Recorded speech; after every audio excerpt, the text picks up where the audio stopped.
Hi, I'm Krister, and this is Kanbanq, a lean project management tool. Let's talk about the backlog. What is a backlog exactly? Well, a backlog is a place where you put all your ideas and tasks in one place, a bank of ideas.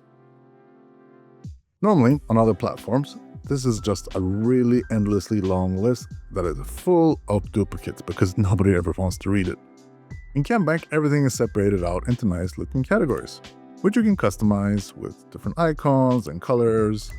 And it's really easy to move your tasks from your backlog into your current sprint, like I just did right there. Very simple.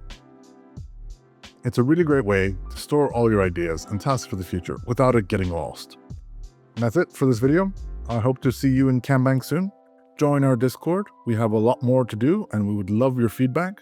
Please give this video a thumbs up. It really helps. We're just a tiny little startup, so every little click helps. And I wish you a happy and great day. Bye.